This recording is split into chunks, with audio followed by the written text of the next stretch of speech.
Hai, saya Arif dan ini Bicara Saham. Hari ini, kita kedatangan kabar panas dari raksasa pelayaran Indonesia, Samudera Indonesia. Samudera Indonesia bersiap menggebrak lautan dengan ekspansi armada yang masif di tahun 2024. Sebanyak 12 kapal baru siap mengarungi samudera, membawa optimisme di tengah berbagai tantangan. 4 kapal peti kemas dari Cina dan 2 dari Jepang siap memperkuat armada niaga. Tak hanya itu, 2 kapal tugboat dari Semarang, 2 kapal tongkang dari Madura, dan 2 kapal tanker di Singapura akan menambah kekuatan Samudera Indonesia. Samudera Indonesia menggelontorkan dana $280 juta untuk ekspansi ini. Tak hanya kapal, dana ini juga digunakan untuk memperkuat logistik, gudang, pelabuhan, dan alat bongkar muat. Memang, Samudera Indonesia mengalami penurunan kinerja di kuartal 3, 2023. Tapi, ekspansi ini adalah bukti nyata bahwa Samudera Indonesia siap bangkit dan mendobrak batas. Mari kita saksikan bersama bagaimana Samudera Indonesia menaklukkan lautan di tahun 2024. Lalu, bagaimana kondisi fundamental Samudera Indonesia saat ini? Yuk kita review. Tapi sebelum itu, ayo di-like, share dan subscribe, sebagai bentuk apresiasi, dan membantu perkembangan channel ini. Terima kasih.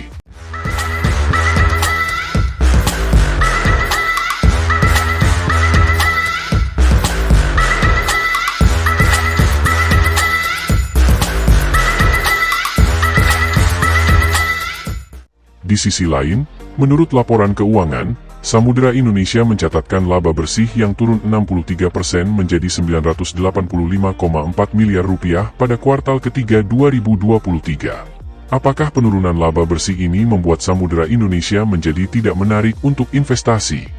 Mari kita bahas bersama.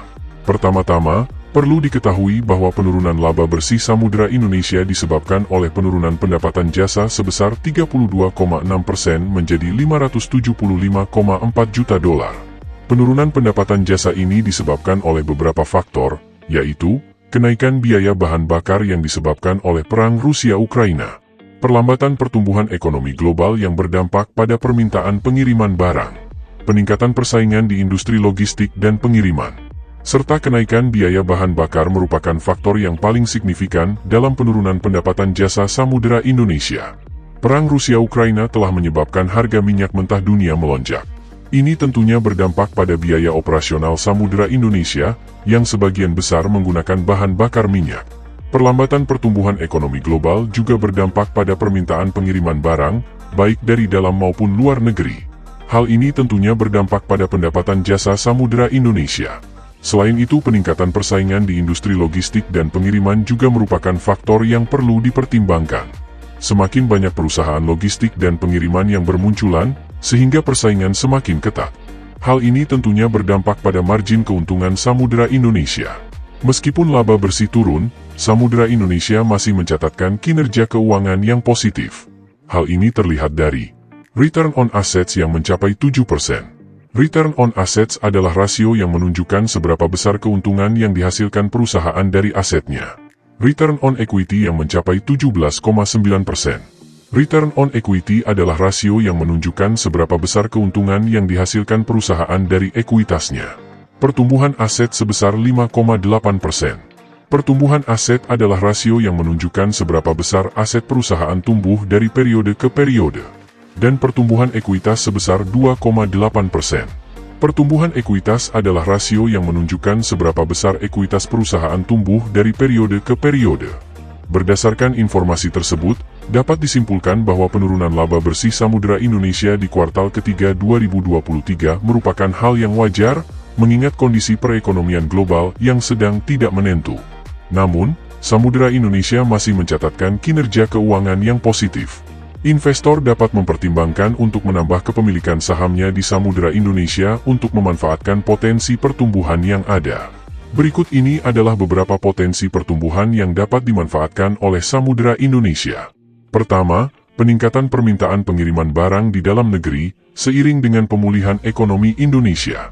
Kedua, peningkatan perdagangan antar negara, seiring dengan pemulihan ekonomi global. Ketiga, peningkatan penggunaan teknologi digital di industri logistik dan pengiriman.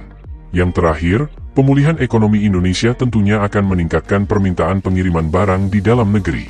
Hal ini tentunya akan menjadi peluang bagi Samudera Indonesia untuk meningkatkan pendapatannya. Selain itu, pemulihan ekonomi global juga akan meningkatkan perdagangan antar negara.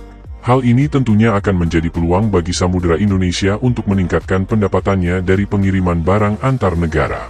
Peningkatan penggunaan teknologi digital di industri logistik dan pengiriman akan menjadi tren di masa depan. Samudera Indonesia perlu memanfaatkan tren ini untuk meningkatkan efisiensi operasionalnya dan memberikan layanan yang lebih baik kepada pelanggannya. Kesimpulan, penurunan laba bersih Samudera Indonesia di kuartal ketiga 2023 merupakan hal yang wajar, mengingat kondisi perekonomian global yang sedang tidak menentu. Namun, Samudera Indonesia masih mencatatkan kinerja keuangan yang positif. Investor dapat mempertimbangkan untuk menambah kepemilikan sahamnya di Samudera Indonesia untuk memanfaatkan potensi pertumbuhan yang ada. Tentu saja, investor harus tetap melakukan analisis secara mendalam sebelum memutuskan untuk berinvestasi di Samudera Indonesia. Akhirnya, bagaimana pendapat sobat semua mengenai emiten Samudera Indonesia? Tulis di kolom komentar. Tetaplah bijaksana, dan kita bertemu kembali pada analisa Artificial Intelligence selanjutnya. Saya Arif, Artificial Intelligence Finansial. Dan ini, Bicara Saham.